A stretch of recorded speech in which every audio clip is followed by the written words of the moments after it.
Bismillahirrahmanirrahim. Assalamualaikum warahmatullahi wabarakatuh. Waalaikumsalam warahmatullahi wabarakatuh. Alhamdulillahi ala ihsanih wa syukru lahu ala taufiqihi wa amtinanih. Asyhadu an la ilaha illallah wahdahu la syarika lahu ta'ziman li sya'ni wa asyhadu anna Muhammadan abduhu wa rasuluhu da'ila ridwani. Allahumma salli alaihi wa ala alihi wa ashabihi wa ikhwani. Rekan-rekan yang rahmati Allah Subhanahu wa taala, terutama kawan-kawan yang tinggal di negeri yang nan jauh di sana ya, di Amerika dan sekitarnya ya. Tentunya kita tidak dan kita sangat menyadari bahwasanya kita sedang hidup di masa yang dimana banyak sekali fitnah bergejolak, gelombang fitnah yang tiada henti-hentinya dengan berbagai macam model fitnah ya, baik fitnah syubhat maupun fitnah syahwat ya. Terlebih lagi dengan maraknya media sosial ya, ledakan informasi ya, maka semua fitnah terkumpul dalam media sosial tersebut ya, internet dan yang lainnya, baik fitnah harta ya, maupun fitnah wanita ya, maupun fitnah jabatan ya, atau fitnah-fitnah syubhat seperti pemikiran-pemikiran yang menyimpang, baik syubhat-syubhat kaum ateis ya, atau syubhat-syubhat yang dilontarkan oleh pemeluk agama yang lain ya, atau syubhat-syubhat yang dilontarkan oleh kelompok-kelompok yang menyimpang dari ajaran akidah Ahlussunnah wal Jamaah. Ini semua benar-benar sedang bergejolak di zaman kita. Oleh karenanya sungguh benar sabda Nabi sallallahu alaihi wasallam ya, bahwasanya di zaman sekarang ini al-qabid ala dinihi kal-qabid alal jamr.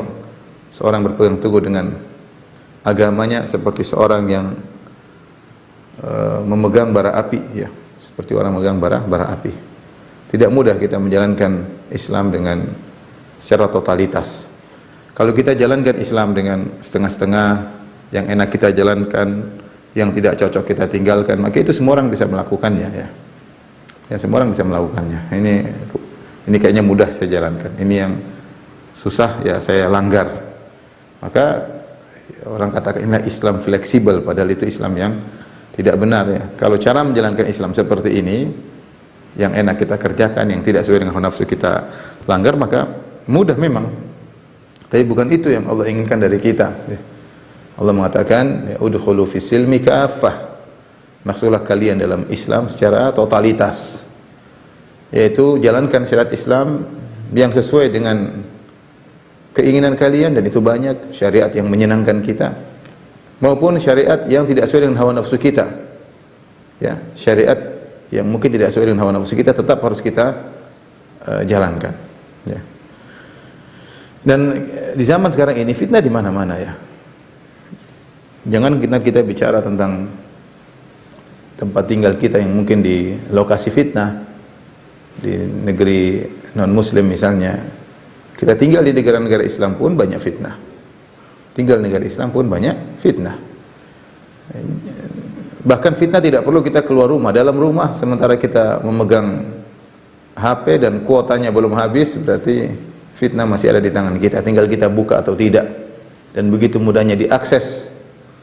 Begitu mudahnya diakses. Sebagaimana dalam hadis Nawas bin Sam'an yang diriwayatkan Imam Ahmad, di mana Rasulullah SAW menggambarkan bahwasanya pintu-pintu fitnah sangat banyak.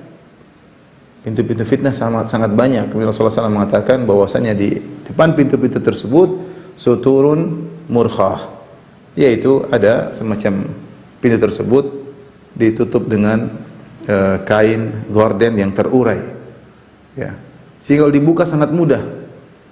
Ketika seorang tertarik, kepo, ingin membuka gorden tersebut yang sangat mudah dibuka, maka ada yang menasihati, ya Abdullah, ya wahai hamba Allah, la taftahu, jangan kau buka gorden tersebut. Innaka in taftahu talijhu, kalau kau buka gorden tersebut kau akan masuk. Kau akan masuk. Dan betapa banyak orang-orang yang buka gorden-gorden tersebut kemudian masuk dalam gelombang-gelombang fitnah. Dan terkadang fitnah tidak perlu kita keluar rumah, dalam rumah kita sendiri ada fitnah. Inna min azwajika wa auladika inna ya ayyuhalladzina amanu inna min azwajikum wa auladikum aduwwan lakum fahdharuhum Wahai orang beriman, sungguhnya di antara istri kalian, di antara anak kalian ada yang menjadi musuh kalian, maka waspadalah. Maksudnya apa? Terkadang seorang lelaki, seorang suami, ya, terjebak dalam fitnah tidak di luar rumah, dalam rumahnya. Dia saking sayang sama istrinya, akhirnya istrinya membawa dia kepada perkara-perkara yang haram, atau saking sayang kepada anaknya sehingga dia malah terjerumus perkara-perkara yang haram, atau sebaliknya, seorang wanita yang di bawah kekuasaan suaminya dan suaminya membawa dia kepada neraka jahanam. Oleh karenanya kalau kita bicara tentang model-model fitnah, pintu-pintu fitnah, ya, maka fitnah sangat banyak di sekitar kita, bahkan dalam rumah kita, bahkan dalam genggaman kita. HP situ sumber fitnah. Terus bagaimana cara kita untuk bisa bertahan sampai ajal menjemput? Ini yang perkara yang sangat berat, yang merupakan PR bagi kita semua. Karena tidak seorang pun dari kita yang tahu bagaimana penghujungnya. Wa ma tadri nafsum madza taksibu ghadan. Tidak satu jiwa pun tahu apa yang akan dilakukan besok. Betapa lagi ternyata hati kita sangat mudah berbolak-balik. Dalam satu hadis Nabi SAW bersabda, la qalbu ibni Adam asyaddun qilaban minal qidr idza ijtama'at ghulyan, yang artinya sungguh qalbu anak Adam tersebut, qalbu anak Adam, hati anak Adam sangat mudah berbolak-balik, lebih daripada gejolaknya panci yang terisi air yang sedang mendidih. Air beriak ketika mendidih, bergejolak, berubah-ubah. Yang di atas naik ke turun ke bawah, yang bawah naik ke atas, yang kanan ke kiri, terus bergejolak. Kata Nabi SAW, hati pun demikian. Makanya seorang penyair berkata, wa ma sumiyal insanu illa linisyanihi wa ma sumiyal qalbu illa litaqallubihi. Tidaklah manusia dinamakan manusia kecuali karena dia pelupa, dan tidaklah hati dikatakan qalbu kecuali karena litaqallubihi. Qalb bahasa Arab artinya taqallub, berubah-ubah. Dan ini disadari oleh Nabi SAW. Kita pun menyadari hal tersebut. Makanya di antara doa yang paling sering dipanjatkan oleh Nabi SAW, ya muqallibal qulub tsabbit qalbi ala dinik. Wahai bolak-balik hati manusia, tegarkan hatiku di atas agamamu. Kita sendiri menyadari hati kita begitu mudah berubah, terpengaruh dengan apa yang kita lihat, terpengaruh dengan apa yang kita dengar, terpengaruh dengan apa yang kita baca. Kita ngobrol sama teman bisa merubah pola berpikir kita, bisa merubah hati kita. Yang tadinya hati begitu kokoh, tiba-tiba kecanduan syahwat, mudah terjadi. Ya. Hati sangat lemah, mudah berubah-ubah. Ya. Ini menegaskan kepada kita untuk semakin waspada dalam menghadapi gelombang fitnah yang ada di sekitar kita. Terutama kawan-kawan yang tinggal di negeri non-muslim, saya rasa fitnah di sana lebih besar daripada fitnah di sini. Tapi dimanapun kita berada, hanya Allah yang bisa menyelamatkan kita. Ada orang yang tinggal di sumber hidayah, tinggal di kota Madinah, misalnya, tapi toh dia malah terjungkal di sana dari dulu sampai sekarang. Kalau kita lihat bagaimana orang-orang munafikin yang mereka tinggal di kota Madinah, yang mereka bertetangga dengan Nabi SAW, yang mereka melihat akhlak Nabi SAW, yang mereka menghadiri kajian-kajian Nabi SAW, yang mereka melihat mukjizat-mukjizat Nabi SAW, toh mereka tidak dapat hidayah. Mereka tidak dapat hidayah. Sebagian beriman kepada Nabi SAW, ya. Kemudian ketika Nabi SAW meninggal, mereka murtad sehingga diperangi oleh Abu Bakar As-Siddiq radhiyallahu taala anhu. Artinya apa? Hidayah di tangan Allah Subhanahu wa taala. Seorang bisa jadi tinggal di daerah sumber hidayah, namun dia tidak dapat hidayah. Zaman sekarang demikian, tidak semua orang tinggal di kota Madinah kemudian jadi orang alim. Enggak. Di sana juga ada orang-orang yang tidak beres, ada orang-orang yang merusak, ada orang yang menyebarkan syubhat, ada orang yang melakukan maksiat, ya. Ada. Ya. Sebaliknya, bisa jadi seorang tinggal di tengah-tengah, ya, sumber fitnah, tapi Allah menjaganya. Allah menjaganya, ya. Oleh karenanya, ikhwan dan akhwat rekan yang Allah Subhanahu wa taala, ya, tentu kita harus waspada, terutama rekan-rekan yang tinggal di Amerika, ya, dan di sekitarnya. Tentu kewaspadaan lebih harus ditingkatkan. Kalau Nabi SAW pernah bersabda, "Ana bari'un min muslimin yuqimu baina adhuril musyrikin." Aku berlepas diri dari seorang mukmin, seorang muslim yang tinggal di tengah-tengah orang-orang musyrik. Kenapa? Para ulama jelaskan.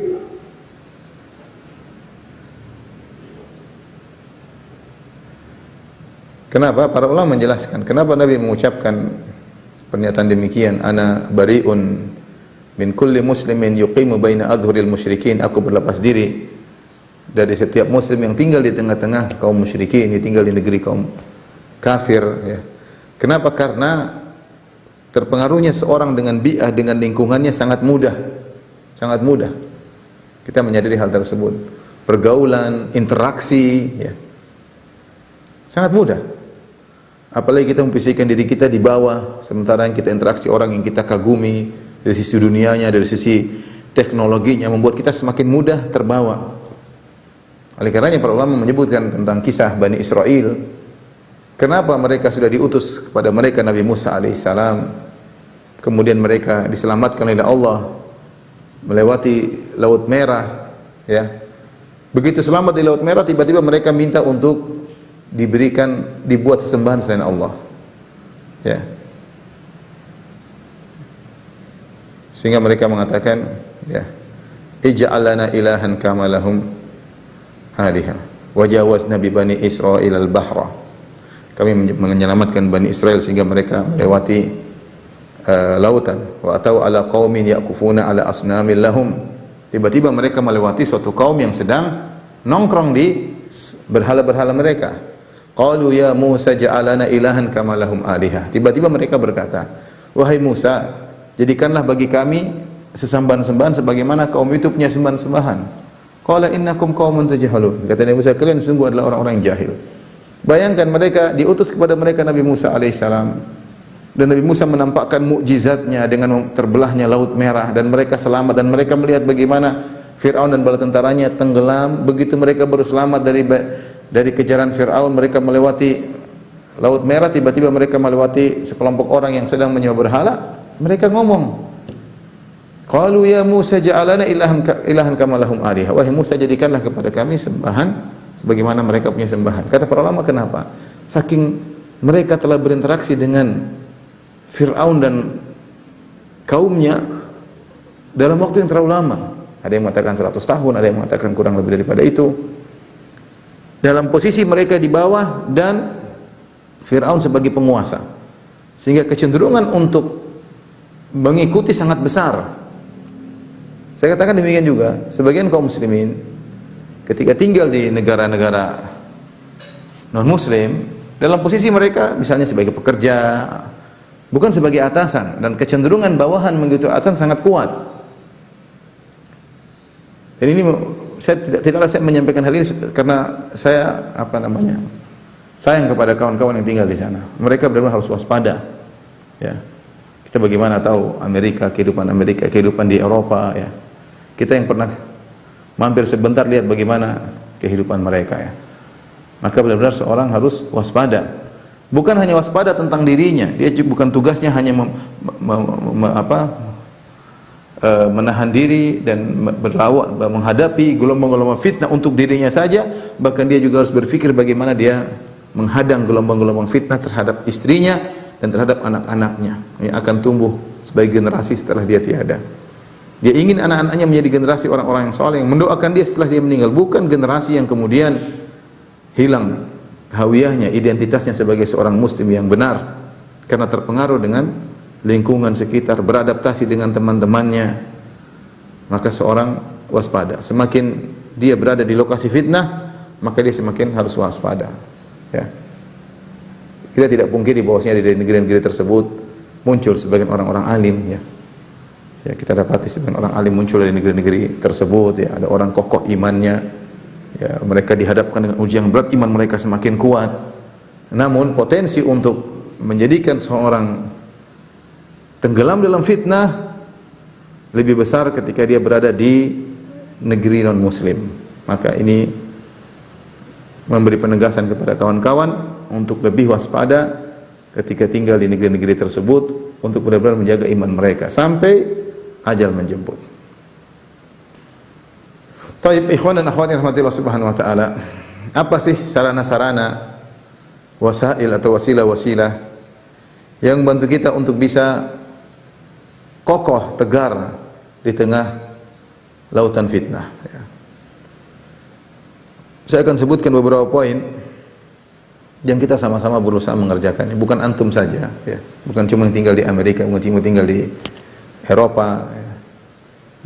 Bukan audiens, saya pun butuh akan hal tersebut, ya. Karena saya katakan tadi, fitnah di mana-mana. Kita nggak usah keluar rumah, dalam rumah aja banyak fitnah.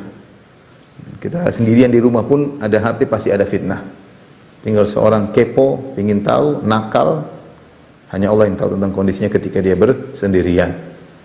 Taib, di antara perkara-perkara yang bisa kita lakukan agar kita bisa bertahan, tidak terjerumus dalam lautan fitnah yang begitu bergejolak, di antaranya adalah dengan mempelajari Al-Quran dan tafsirnya secara bertahap. Rutin baca Al-Quran, baca terjemahannya, dan baca tafsirnya atau mendengar tafsirnya. Karena Al-Quran adalah kitab hidayah. Al-Quran memberi cahaya dalam hati seseorang, menjadikan dia semakin kokoh, tegar di atas agamanya, di atas akidahnya.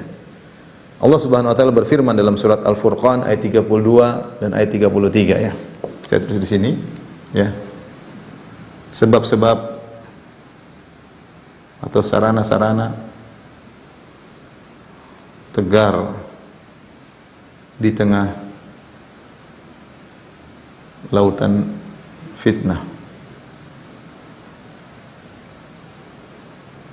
Fitnah syubhat dan syahwat.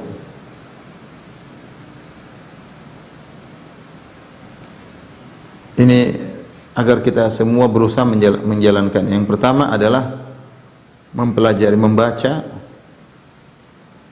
mempelajari Al-Quran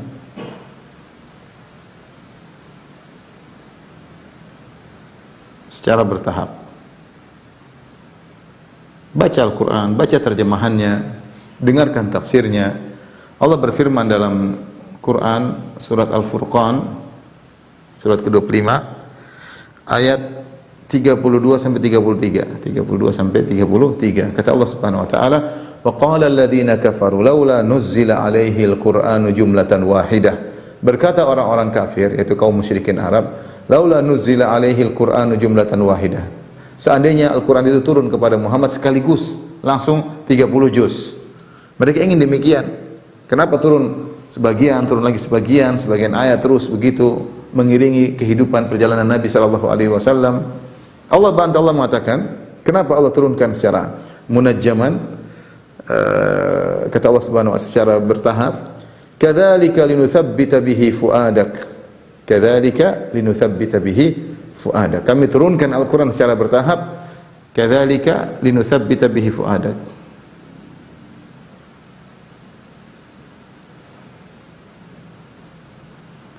Warattalnahu tartila. Demikianlah kami turunkan Al-Quran secara bertahap. Linutsabbit artinya agar kami mengkokohkan hatimu.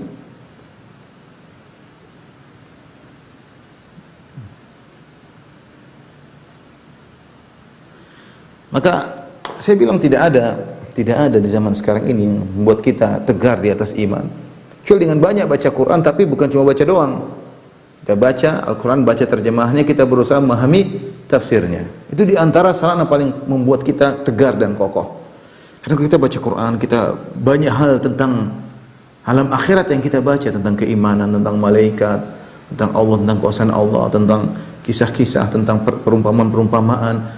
Subhanallah, kita tenggelam dalam lautan iman. Kita hadapi lautan fitnah dengan lautan iman. Tetapi tadi terus menerus.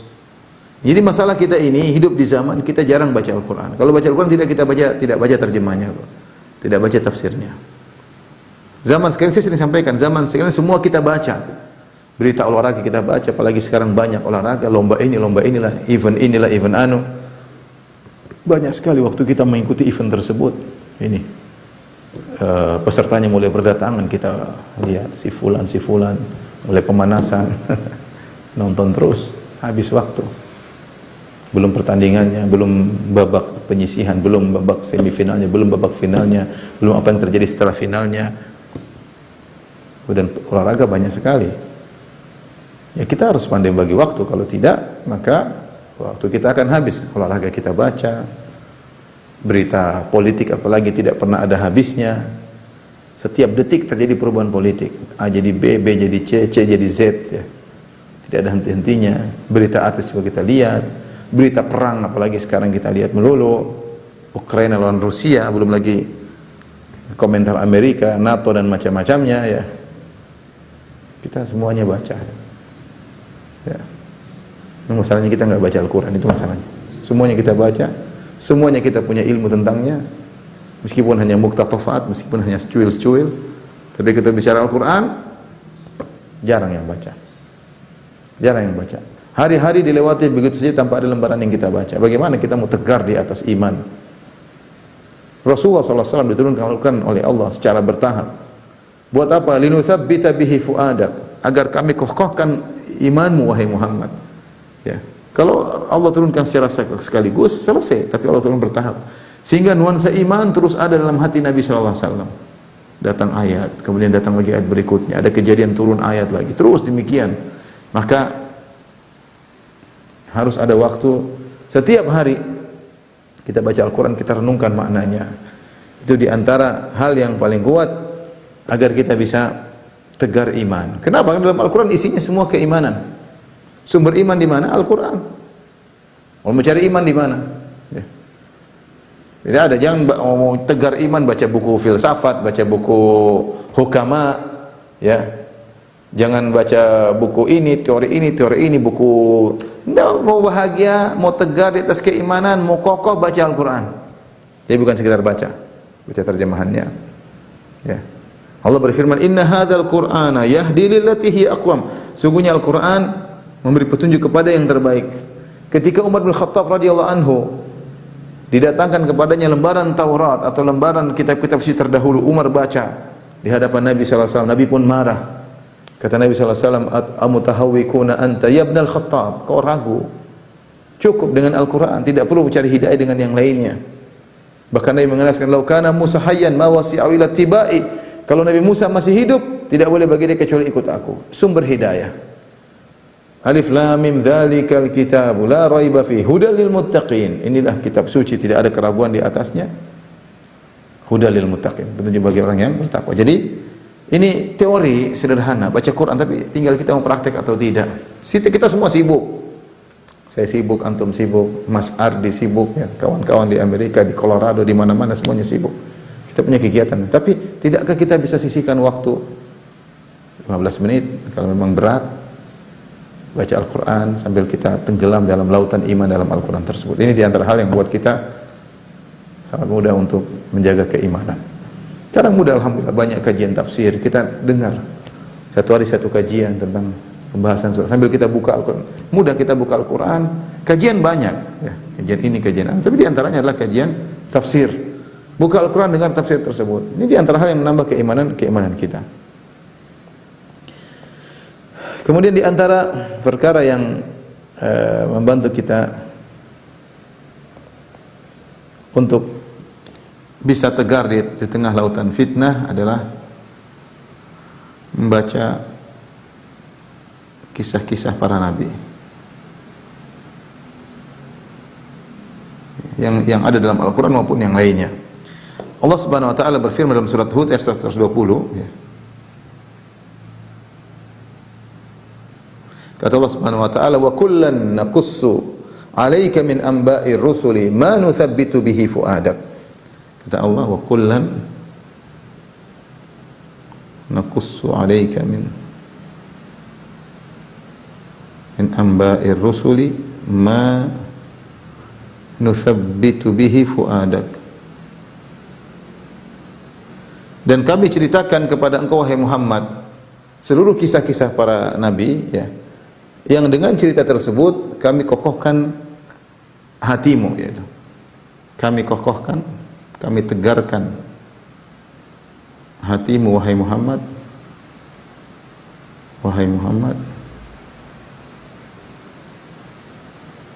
dengan kisah-kisah tersebut.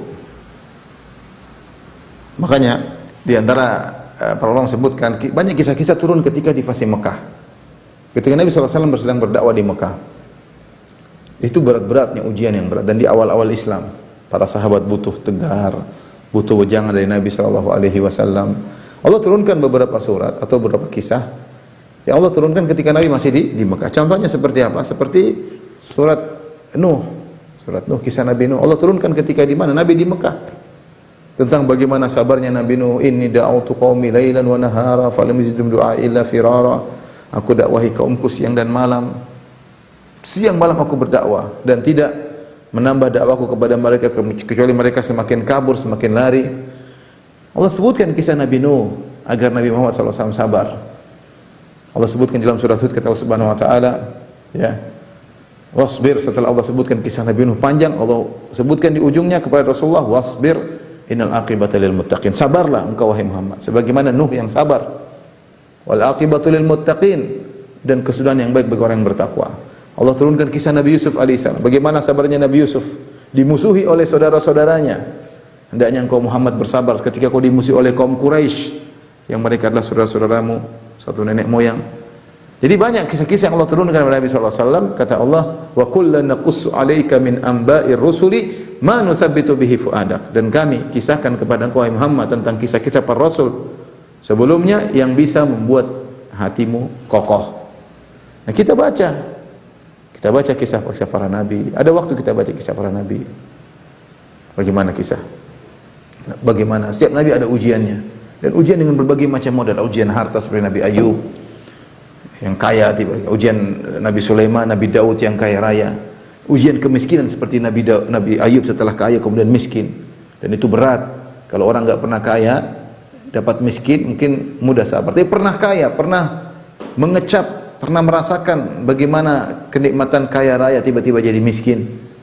Bagaimana anak-anaknya diambil oleh Allah Subhanahu wa taala. Ya, kita pernah punya anak tiba-tiba anaknya pada meninggal.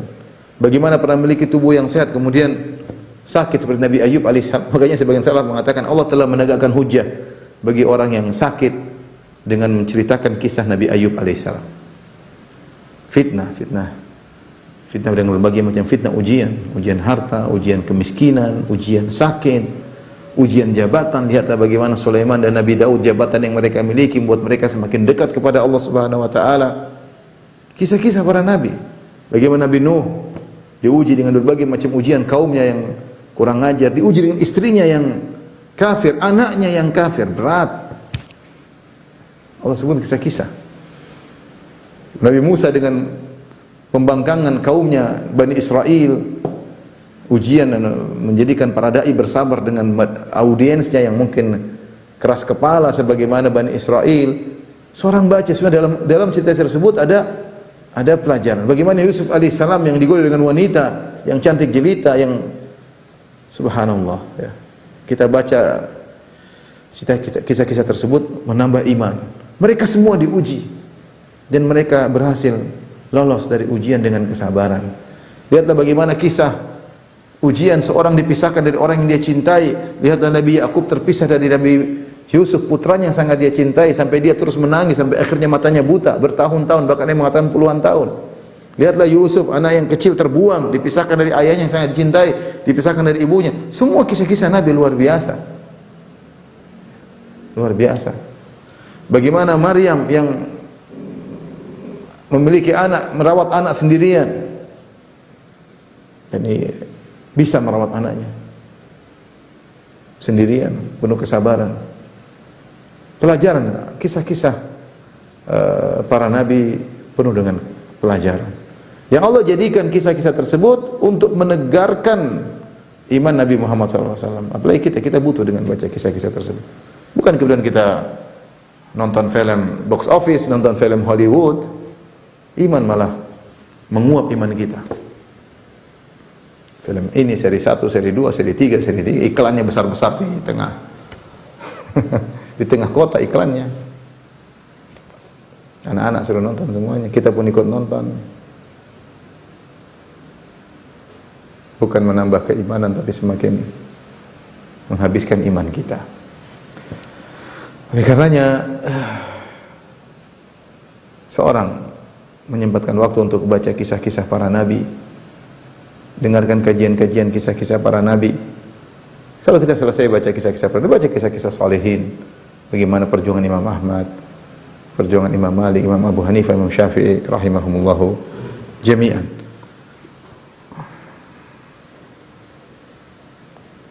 Demikian juga bagaimana kesabaran-kesabaran mereka tatkala diuji, seperti Nabi Ibrahim alaihissalam dimusuhi oleh seluruh negerinya. Bagaimana tawakalnya kepada Allah di tengah ujian yang berat. Kita lemparkan di lautan api, dia mengatakan hasbunallahu wa ni'mal wakil. Cukuplah Allah menjadi penolong bagiku, dialah tempat terbaik untuk minta tolong. Allah kemudian mengatakan ya naru qulna ya naru kuni bardan wa salaman ala Ibrahim. Kami katakan wahai api jadilah kau dingin dan keselamatan bagi Ibrahim. Ya. Lihatlah bagaimana Nabi Musa alaihissalam ketika terjebak dengan kejaran kelompok Fir'aun sementara depannya Laut Merah. Orang-orang sudah ngetawain Musa, katanya Tuhan mau menyelamatkan kita. Kok kita apa yang kita lakukan? Belakang kita ada pasukan Fir'aun, depan kita ada Laut Merah yang tidak mungkin kita lewati. Kata Nabi Musa dengan penuh ketegaran, kalla inna ma'iya rabbi sayahdin. Sekali-sekali kita tidak akan tertangkap. Ya, inna ma'iya rabbi, sungguhnya bersamaku Rabbku sayahdin, dia akan menolongku. Ya. Intinya, ya, kita akan mendapati kisah-kisah tersebut membuat kita tegar dalam menghadapi gelombang fitnah, fitnah apapun. Contoh tadi sudah disebutkan fitnah wanita, ada kisah Nabi Yusuf. Fitnah kekayaan ada Nabi Sulaiman, Nabi Daud, ya. Fitnah kemiskinan sakit ada namanya Nabi Ayub alaihissalam, ya. Fitnah istri yang kurang ajar Nabi Nuh alaihissalam. Fitnah anak yang membangkang ada Nabi Nuh alaihissalam. Banyak, tinggal kita baca dan kita renungkan dan kita ambil pelajaran. Kemudian di antara hal yang membantu kita untuk bisa tegar di tengah lautan fitnah ini paling penting adalah berdoa kepada Allah. Berdoa kepada Allah Subhanahu wa taala. Di antaranya dalam Al-Qur'an, Rabbana la tuzigh qulubana ba'da idh hadaitana, ya. Perbanyak baca doa ini. Rabbana la tuzigh qulubana ba'da idh hadaitana wa hab lana min ladunka rahmah innaka antal wahhab. Ya Rabb kami, jangan kau palingkan hati kami setelah kau beri hidayah kepada hati kami. Engkau sudah mudahkan kami untuk berhijrah ya Allah. Hati ini sangat lemah ya Allah. Kalau kau lepaskan hati kami, kami tidak bisa bertahan. Merengek, menangis kepada Allah. Menangis, apalagi kita terjerumus dalam dosa. Ya Allah, ini buktikan hatiku sangat lemah. Kemarin saya sudah bertekad untuk bertahan. Baru saja lewat bulan Ramadan, saya sudah kembali lagi. Baru saja saya pulang dari haji, saya sudah kembali lagi. Subhanallah, kita merengek kepada Allah. Rabbana la tuzigh qulubana ba'da idh hadaitana. Ya Allah, jangan kau, ya, simpangkan hati kami setelah kau beri petunjuk kepada hati kami. Lihatlah doa yang paling banyak, di antara yang paling banyak dibaca oleh Nabi sallallahu alaihi wasallam, ya muqallibal qulub. Doa Nabi. Ya muqallibal qulub, tsabbit qalbi ala dinik. Baca, hafal doa ini. Mudah. Wahai pembolak-balik hati manusia, tegarkanlah hatiku di atas agamamu. Ini doa yang dibaca oleh Nabi sallallahu alaihi wasallam sering. Sampai ditanya Rasulullah, kenapa Anda sering baca doa ini? Kata Nabi, innal qulub baina usbu'aini min asabi'ir rahman yuqallibuha kaifa yasha. Sungguhnya hati manusia itu di antara dua jemari Allah. Allah bolak-balikkan yang Allah kehendaki. Benar, hati ini sangat mudah berubah. Tadinya ikhlas tiba-tiba riya. Tadinya tawadhu tiba-tiba ujub dan sombong. Tadinya sabar tiba-tiba pemarah. Tadinya qanaah tiba-tiba hasad. Bisa berubah hati ini, sangat mudah. Sangat mudah. Tadinya yakin tiba-tiba ragu, baca syubhat. Tadinya hati bersih, tahu-tahu canduan. Tadinya tidak suka dengan nonton macam-macam, tiba-tiba hobi nonton yang haram. Semua bisa berubah hati ini. Tadinya tidak suka mendengar musik-musik, tahu-tahu happy dengar musik. Malah kepalanya ikut goyang, kakinya ikut goyang. Hati ini lemah. Siapa yang bisa menjamin hatinya? Mungkin seorang berdoa kepada Allah dengan sungguh-sungguh, Rabb ya muqallibal qulub tsabbit qalbi ini. Ini bukan main-main. Berdoa, menangis di hadapan Allah Subhanahu wa taala. Syubhat menyambar-nyambar, syahwat menyambar-nyambar, hati ini lemah. Ya. Hati ini lemah. Oleh karenanya banyak berdoa kepada Allah Subhanahu wa taala. Karena kita enggak mungkin bisa bertahan kecuali kalau Allah yang buat kita bertahan. Allah berfirman tentang Nabi sallallahu alaihi wasallam, "Walaula an tsabbatnaka laqad kitta tarkanu ilaihim syai'an qalila." Kalau bukan kami kokohkan engkau wahai Muhammad, kau akan condong kepada mereka sedikit demi sedikit. Idzan la adaqnaka dhifal hayati wa dhifal mamat. Thumma la tajidu laka alaina nasira. Dalam surat Al-Isra. Jadi doa, perbanyak doa kepada Allah. Doa kalau kita pergi ke masjid, Allahumma ja'al fi qalbi nuran. Ya Allah, jadikanlah hatiku ada cahaya. Subhanallah. Kita ini hati kita ada cahaya tapi kita buang cahayanya. Dengan apa? Dengan melihat yang haram. Saya sering sampaikan, makanya Allah sebutkan dalam surat An-Nur, setelah Allah sebut tentang perintah menundukkan pandangan, Allah sebutkan tentang cahaya iman dalam hati. Allah mengatakan, "Qul lil mu'minina yaghuddu min absarihim wa yahfadhu furujahum." Katakan kepada orang beriman, tundukkan pandangan mereka dan jaga kemaluan mereka. Dzalika azka lahum. Itu lebih baik bagi mereka, tundukkan pandangan buat mereka lebih suci. Innallaha khabirum bima yasnaun. Allah tahu apa yang mereka lakukan. Setelah itu Allah sebutkan ayat, Allah mengatakan, Allahu nurus samawati wal ard. Mathalu nurihi kamishkatin fiha misbah. Al-misbahu fi zujajah. Az-zujajatu ka'anna kawkabun durri yuqadu min syajaratin mubarakatin zaitunatin la syarqiyyati wala gharbiyah. Dan seterusnya. Allah sebutkan tentang perumpamaan cahaya iman dalam hati seorang seperti lampu yang ada dalam kaca, pelitan dalam kaca, kemudian kaca tersebut diletakkan di kawah di seperti tempat. Intinya Ibnu Qayyim rahimahullah mengkaitkan antara perintah menundukkan pandangan dengan cahaya keimanan. Siapa yang menundukkan pandangannya, begitu terlihat yang haram, dia astagfirullah, dia palingkan pandangannya, maka Allah akan semakin tambah cahaya keimanan, semakin tegar imannya. Tapi sebaliknya kalau dia mengumbar pandangannya, dia cuek, seakan-akan bukan merupakan dosa karena saking seringnya dia tidak pernah singgah lisannya, tidak lagi beristighfar, maka cahaya imannya semakin lepas sedikit demi sedikit. Jadi kita minta kepada Allah untuk berikan cahaya dalam hati kita. Makanya ketika kita berangkat menuju masjid, jangan lupa berdoa, Allahumma ja'al fi qalbi nuran. Ya Allah, jadikan hatiku bercahaya. Dalam hatiku ada cahaya. Wa fi sam'i nuran. Pendengaranku ada cahaya. Wa basari nuran. Di penglihatanku ada cahaya. Wa an yamini nuran. Di sebelah kanan ada cahaya. Wa an shimali nuran. Di sebelah kiri ada cahaya. Wa min fawqi nuran. Di atasku ada cahaya. Wa min tahti nuran. Dari bawahku ada cahaya. Wa ja'alni nuran. Jadikan aku bercahaya. Ya, jadi doa sangat penting.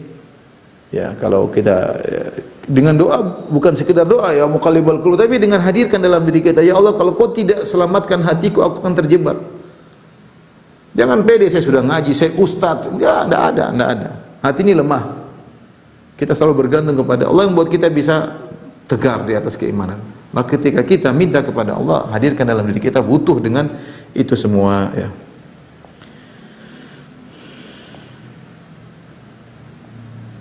Di antaranya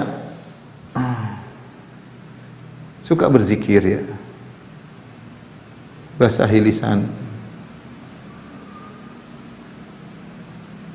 Setan menjauh dari orang yang suka berzikir. Fadhkuruni adzkurkum. Ingatlah, zikirlah kepada aku akan menyebut kalian. Secara khusus, pada spesifik Allah akan perhatian sama kita.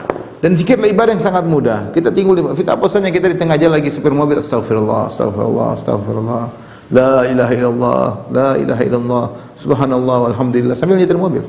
Subhanallah alhamdulillah wa la ilaha illallahu akbar, la haula wa la quwata illa billah. Kita ingat Allah, Allah ingat kita. Kita ingat Allah, Allah ingat kita.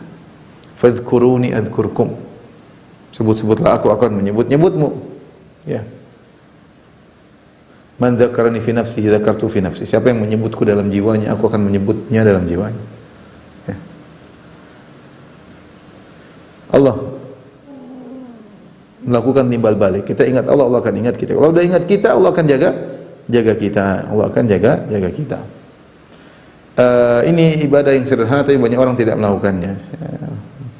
Padahal apalagi seperti di Jakarta yang sering macet di jalan, ini zikir subhanallah. Dalam mobil kita manfaatkan waktu berzikir, kayak zikir pagi petang, kayak baca Quran, kayak kita manfaatkan waktu dalam mobil untuk berzikir daripada kita melewati waktu, umur kita habis tenggelam dalam kemacetan sehingga kita terbuang-buang umur tanpa ada manfaat. Ya.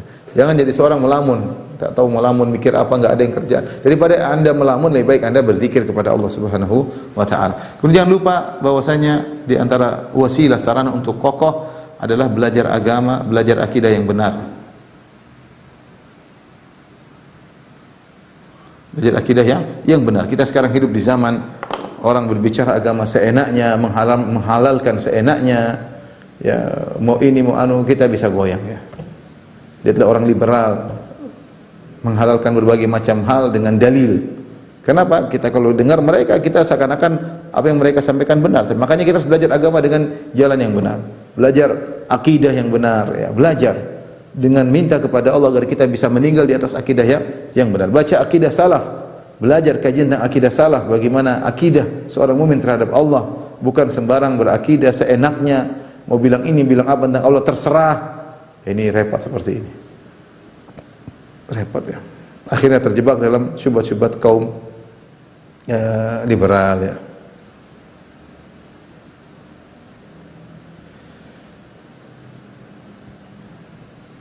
Kemudian di antara sebab agar kita bisa tegar ya. 6 adalah masuk dalam rel dakwah.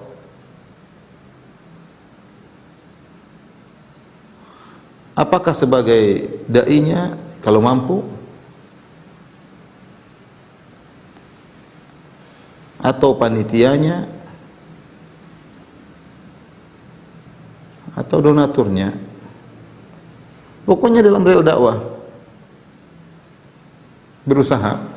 Allah berfirman dalam surat Asy-Syura 15, kata Allah Subhanahu wa taala, "Falidzalika fad'u wastaqim kama umirt." Walidzalika fad'u wastaqim kama umirt.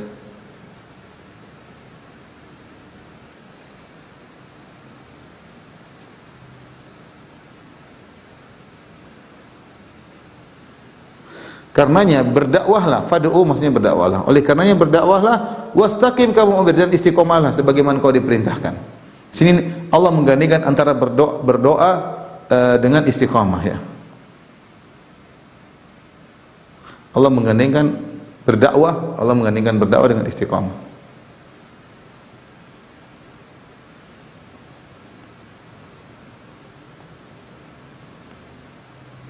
Karena kalau seorang berkecimpung dalam medan dakwah, membantu dia untuk istiqamah. Dalam surat Asy-Syura ayat 15. Saya ulangi, karena orang kalau berkecimpung dalam bidang dakwah, dia akan istiqamah. Seperti saya dai, ketika saya menyampaikan, pertama yang saya dakwai diri saya sendiri. Saya ingatkan diri saya atas kesalahan-kesalahan yang saya lakukan agar saya kembali. Saya ingatkan diri saya agar saya bisa tegar di atas jalan yang sedang saya tempuh. Dan dengan saya belajar, saya akan terbuka bagi saya cakrawala kebaikan-kebaikan yang sebelumnya mungkin saya tidak tahu. Jadi seorang berusaha. Kesibukan ini banyak, nggak ada hentinya kesibukan kita ini. Kalau kita tidak manfaat waktu kita untuk yang baik, maka akan terjebak dalam hal yang tidak bermanfaat. Ya. Makanya dikatakan al-waqtu kasayf illam taqta'uhu qata'aka. Waktu itu seperti pedang, kalau kau tidak patahkan pedang tersebut, kau akan ditebas oleh pedang tersebut. Umur kalau tidak kita gunakan untuk yang bermanfaat, kita akan terjebak pada perkara yang tidak bermanfaat. Demikian. Maka di antara perkara yang bermanfaat, kita terjunkan diri kita dalam rel dakwah. Sebagai dai-nya kalau memang punya kemampuan, punya ilmu kafaah, mempunyai kapasitas ilmu agama yang kuat, maka silakan berdakwah.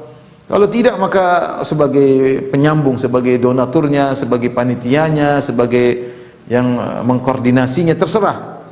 Yang penting berusaha dalam rel dakwah. Dan orang yang masuk dalam rel dakwah itulah orang yang merupakan pengikut Nabi yang sesungguhnya ya.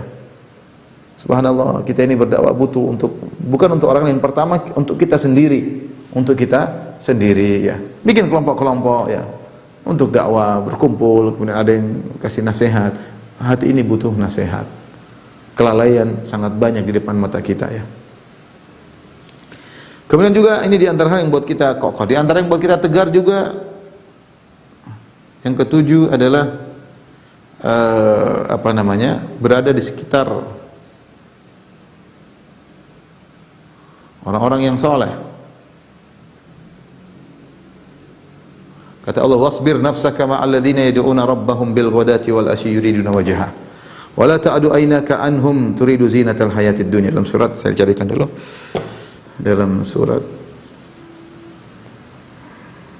Al-Kahfi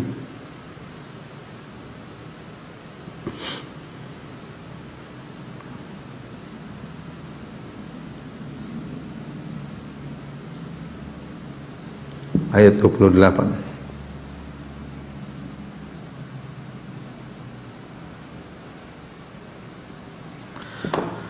Kata Allah Subhanahu wa taala, wasbir nafsaka ma'al ladzina yad'una rabbahum bil ghadati wal asy. Sabarkanlah dirimu bersama orang-orang yang berdoa kepada Allah di pagi hari dan di petang hari.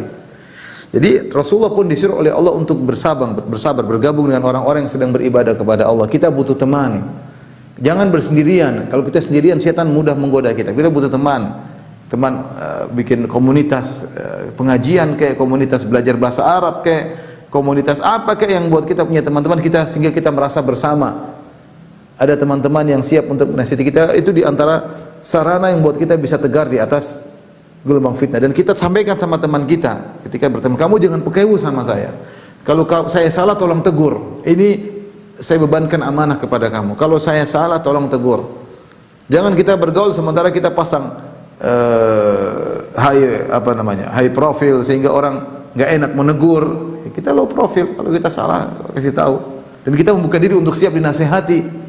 Ini sangat penting karena teman itu yang bisa melihat kesalahan kita. Terkadang kita tidak bisa melihat kesalahan kita, teman kita bisa melihat kesalahan kita. Dan kita sudah sampaikan pada dia, kalau saya punya kesalahan tolong tegur. Kalau ada kebaikan ajak saya, jangan kau biarkan saya sendiri. Demikian kita merasa saling kebersamaan, ya. Kita memupuk saling cinta di antara kita. Kalau teman kita susah kita bantu dia, kita perhatian sama dia, seperti itu. Itulah mulai muncul saling cinta karena Allah Subhanahu wa taala. Itu, dan kita bahagia kalau punya teman-teman yang bertakwa kepada Allah. Saat kita sulit ada teman yang menemani. Ya, seperti itu. Ini kita sangat butuhkan agar kita bisa tegar di atas ya iman di tengah gelombang-gelombang fitnah. Kemudian jangan lupa juga, kalau ada waktu kita berusaha mengenal kebatilan. Selain kita belajar tentang akidah yang benar, belajar tentang pemikiran yang keliru untuk kita jauhi.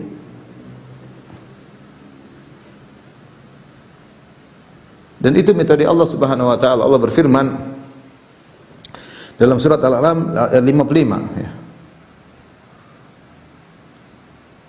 Al-An'am surat ke-6. Kata Allah Subhanahu wa taala, kadzalika nufassilul ayati walitastabina sabilul mujrimin. Demikianlah kami perinci ayat-ayat kami walitastabina sabilul mujrimin, agar jelas jalan orang-orang mujrimin, orang-orang yang rusak, orang-orang yang sesat. Makanya Allah jelaskan bagaimana Fir'aun model-modelnya kayak apa, bagaimana Qarun ya. Allah sebutkan ya. Bagaimana kaum munafikin, bagaimana orang Yahudi, bagaimana orang Nasrani. Allah jelaskan kesesatan mereka. Ini perlu sehingga kita bersyukur atas nikmat iman yang kita miliki. Kita kenali, seperti dikatakan apa? Wa bididdihi tatabayyanul asya. Dengan mengenal lawannya maka akan jelas sesuatu, semakin jelas. Kita belajar tauhid, belajar juga syirik. Kita belajar sunnah, kita belajar juga bid'ah agar kita hindari. Kita belajar akidah Ahlussunnah, kita belajar juga akidah yang menimbang. Karena fitnah terus berulang-ulang dan terkadang kontennya sama dengan baju yang berbeda. Dan ini saya hadapi seperti itu. Kontennya sama, bajunya berbeda. Liberal telah datang di tanah air kita dengan berbagai macam model. Namanya berubah-ubah, tapi kontennya sama, liberal. Karena ketika pakai baju liberal udah nggak laku, bikin baju baru. Inilah nggak laku lagi, bikin baju lagi. Inilah intinya liberal. Intinya liberal. Dengan baju yang berbeda-beda, tapi kontennya sama. Nah, kalau kita kenal, kita ini liberal. Umpama liberal nggak benar. Maka seorang berusaha mengenal keburukan bukan untuk menjalankannya, tetapi untuk mewaspadainya. Sebagian perkataan seorang penyair, "Araftu syarra la li syarri walakin li tawqihi. Man lam ya'rifi syarra min al-khair yaqa fihi." Aku kenal keburukan bukan untuk melakukannya, tapi aku kenal keburukan untuk menjauhinya. Siapa yang hanya mengenal kebaikan, tidak mengenal keburukan, akan terjerumus dalam keburukan tersebut. Tidak pasti sebagian seorang di atas sunnah tahu-tahu terjebak dalam bid'ah, tahu-tahu maksiat lagi, tahu-tahu sudah mau diapain? Kita kenal akidah Ahlussunnah wal Jamaah agar kita kokoh di atas akidah yang benar. Lihatlah bagaimana orang terjebak dalam pemikiran filsafat, ilmu kalam, bimbang tentang Tuhannya. Begini khilaf di antara mereka. Enggak bisa jelaskan akidah yang benar, menjelaskan akidah ngambang, enggak jelas. Logika mereka bertubrukan. Ada Jahmiyah, ada Mu'tazilah, ada Asy'ariyah, logika mereka bertabrakan. Repot. Sampai di antara mereka ada yang mengatakan seandainya aku meninggal di atas akidah nenek-nenek Naisabur. Kadang-kadang kita dapati orang awam akidahnya kokoh, yakin. Sementara kita dapati sebagian orang yang terjebak dalam ilmu kalam ragu. Dan inilah yang kemudian dijadikan sarana oleh orang liberal untuk melegalkan, ya, dengan filsafat-filsafat yang ada untuk melegalkan, ya, pemahaman mereka. Kemudian di antaranya agar kita kokoh, jangan lupa, ya, perbaiki akhlak.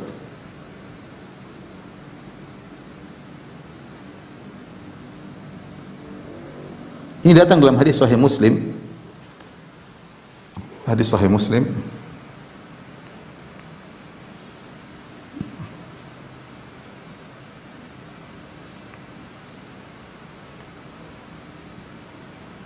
Hadis yang panjang. Nabi SAW, taji'ul fitan fayuraqiqu ba'daha ba'dha. Datang fitnah-fitnah, maka yang datang belakangan menjadikan yang sebelumnya menjadi ringan. Fitnah. Orang begitu datang, oh ini fitnah besar, ternyata datang lebih besar lagi. Sehingga yang sebelumnya terasa ringan, ya. Ya dulu kalau orang mungkin dangdutan, sekarang tidak apa-apanya. Sekarang fitnah lebih ngeri daripada sebelumnya. Dulu film-film zaman dahulu. Sekarang kita mau akses film apapun ada, enggak pakai baju sama sekali pun ada, dengan berbagai macam modelnya. Fitnah datang sedikit demi sedikit, semakin depan semakin parah, sehingga menjadikan fitnah-fitnah yang sebelumnya seakan-akan ringan. Dulu kita ada pemikiran-pemikiran menyimpang, sekarang liberal lo ngeri lagi, lebih tambah parah. Dulu cuma syubhat-syubhat kecil, sekarang syubhat lebih besar. Berbagai macam fitnah. Fayuraqiqu ba'daha ba'dhan. Fitnah yang datang belakangan menjadikan fitnah sebelumnya seakan-akan kecil. Wa taji'ul fitanu fayaqulu al-muslim hadhihi muhlikati. Datang fitnah, maka seorang muslim berkata, inilah saya akan binasa dalam fitnah ini. Tsumma tankashif, tiba-tiba fitnahnya hilang. Wa taji'ul fitanu, kemudian datang fitnah lagi. Wa yaqulu al-muslim hadhihi, maka seorang muslim berkata, aku binasa di sini, aku binasa di sini. Kemudian kata Nabi sallallahu alaihi wasallam menjelaskan bagaimana jalan keluar dari fitnah. Kata Nabi sallallahu alaihi wasallam, ya, barang siapa yang ingin an yuzahza 'anil nar, diselamatkan dari neraka jahanam, wa yudkhalul jannah, dan dimasukkan dalam surga, falta'tihi maniyatuhu wa yu'minu billahi wal yawmil akhir, maka hendaknya datang kematiannya, ajalnya menjemputnya dalam kondisi dia beriman kepada Allah dan hari akhir, wal ya'ti ila nasi alladhi yuhibbu an yu'ta ilaihi, dan hendaknya dia mensikapi orang, berakhlak dengan orang lain dengan sikap yang dia suka disikapi dirinya dengan sikap seperti itu. Jadi ternyata Nabi SAW mengajarkan kita untuk bisa selamat dari fitnah, di antara dengan berakhlak mulia. Jangan zalimi orang, jangan nyinyir orang. Kau tidak suka dinyinyir, jangan nyinyir orang. Kau tidak suka direndahkan, jangan rendahkan orang. Kau tidak suka menuduh, dituduh dengan tuduhan, jangan tuduh orang. Kau tidak suka komentar bukan bidangnya, jangan komentar yang bukan bidangnya. Seperti itu. Akhlak mulia, sabar. Sabar. Kau ingin sebagaimana kau suka dimaafkan, maka maafkan orang lain. Jadi akhlak yang baik membantu seorang selamat dari fitnah, ya. Kemudian di antaranya 10, suka merenungkan akhirat.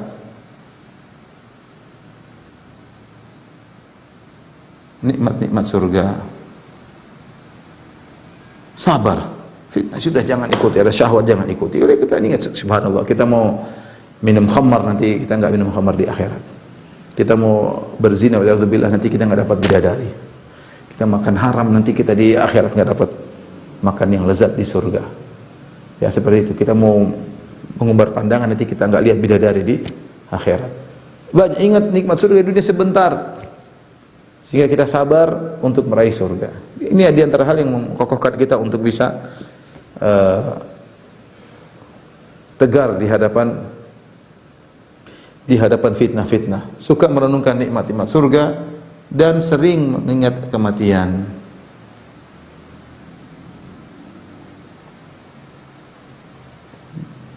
Ingat bahwasanya kita akan dipanggil Allah Subhanahu wa taala, sehingga kita persiapan untuk bertemu dengan hari tersebut.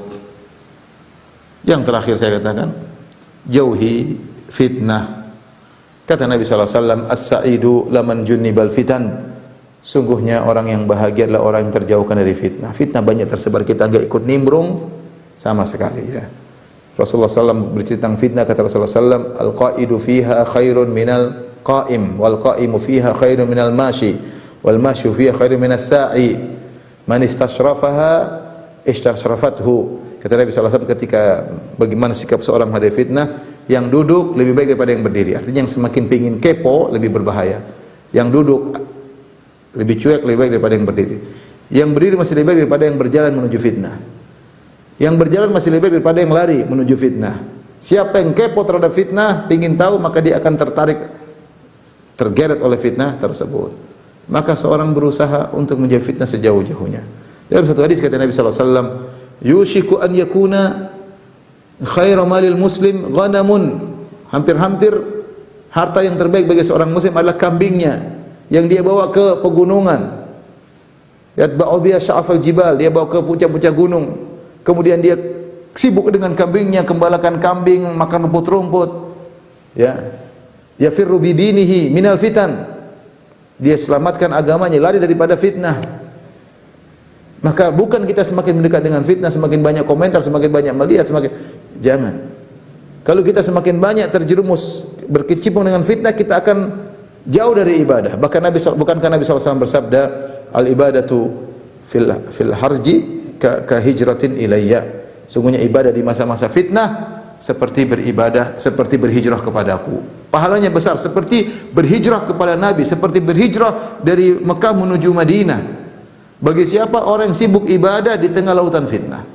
Sibukan yang bermanfaat, yang bermanfaat privasi, mau bermanfaat lakukan. Banyak hal fitnah di luar sana bukan kapasitas kita untuk berbicara, bukan kapasitas kita untuk mengomentari. Ya. Kita tahu secara global, tapi jangan detail-detail semua kita tahu secara detail, dan akhirnya waktu kita habis tidak sempat kita beribadah. Waktu habis komentar fitnah melulu. Tidak berzikir, tidak baca Quran, tidak salat malam, tidak sempat berbakti kepada orang tua, tidak sempat berbuat baik sama istri, anak-anak terbengkalai dan yang lainnya. Ini saja ikhwan dan akhwat yang dirahmati Allah Subhanahu wa taala yang saya sampaikan. Semoga bermanfaat. Kalau ada yang bertanya saya persilakan. Wallahu taala alam bisawab.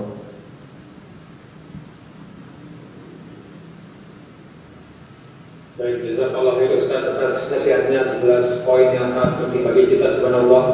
Kalau dulu fitnah kita harus datangi, sekarang fitnah mendatangi kita. Semoga kita berlindung dari fitnah syubhat dan syahwat, dan semoga juga Allah melindungi Ustaz dan keluar dari fitnah syubhat dan syahwat. Amin.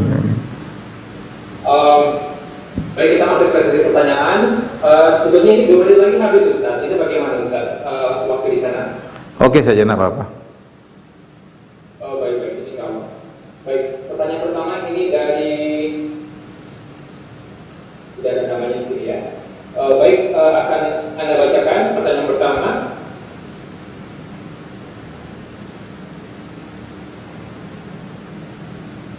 Bentar, ini Anda perbaiki dulu kalimatnya.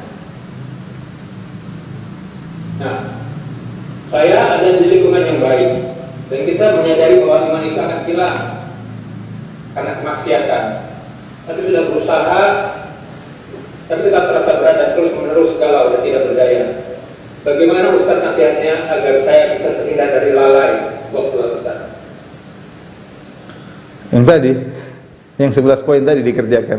11 poin tadi ya. Dikerjakan. Satu demi satu ditekuni ya. Satu demi satu ditekuni. Jawabannya juga sudah ada. Kemudian alhamdulillah admin sudah share tadi resuminya di kolom chat. Baik, kemudian pertanyaan selanjutnya. Mohon maaf, sebentar 1 menit. Ini pertanyaan banyak sekali yang masuk. Akan kami pilihkan yang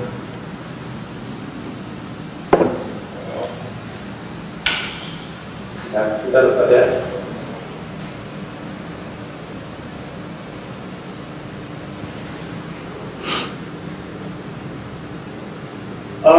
Ya, bismillahirrahmanirrahim. Ini pertanyaan state-nya anak orang tahu dari mana? Ini dari Kiki Ruslan. Baik, Jadi mengenai membaca Quran Ustaz, karena belum terlalu memahami panjang pendek bacaan, apakah membaca Al-Quran melalui latinnya bisa mendapatkan pahala yang sama dengan membaca Quran dengan bahasa Arab, atau apakah hanya dengan membaca artinya saja diperbolehkan? Jazakallahu khairan Ustaz, barakallahu fiikum. Berusaha, kalau dia belum mampu baca bahasa Arabnya, tidak apa dia belajar bahasa Latinnya, kemudian dia baca terjemahannya, tapi dia harus belajar. Dia harus belajar. Sekarang bukan uzur bagi kita. Banyak yang bisa kita pelajari, bisa ini, bisa anu, baca Quran kita tekuni, dan itu bermanfaat bagi dunianya dan akhiratnya. Jadi sementara dia belum bisa, tidak apa-apa dia baca Latinnya, setelah itu dia baca terjemahannya, tapi sambil belajar. Sekarang sarana belajar begitu banyak, online juga bisa, ya. Jangan kita kemudian putus asa dan saya tidak bisa, tidak ada waktu. Ada waktu. Kalau kita mau siapkan waktu, akan ada waktu tersebut. Oleh karena saya nasihat kepada yang bertanya untuk semangat belajar Al-Quran, ya. Ada orang tua-tua yang mulai belajar dari Iqra 1 belajar sampai bisa, ya, banyak, karena mereka dulu mungkin tidak sempat, mungkin orang tua dulu mereka karena sibuknya tidak mengajarkan mereka Al-Quran dan macam-macam, tapi waktu kesempatan masih ada. Mungkin demikian saja rekan-rekan di sana yang bisa saya sampaikan. Mohon maaf waktu yang terbatas. Semoga Allah Subhanahu wa taala selalu membimbing kita di atas ketakwaan, menjauhkan kita dari fitnah-fitnah. Kalau kita terjerumus dalam dosa-dosa, segera kita bertobat kepada Allah Subhanahu wa taala. Kurang lebihnya saya mohon maaf. Wabillahi taufiq wal hidayah. Assalamualaikum warahmatullahi wabarakatuh.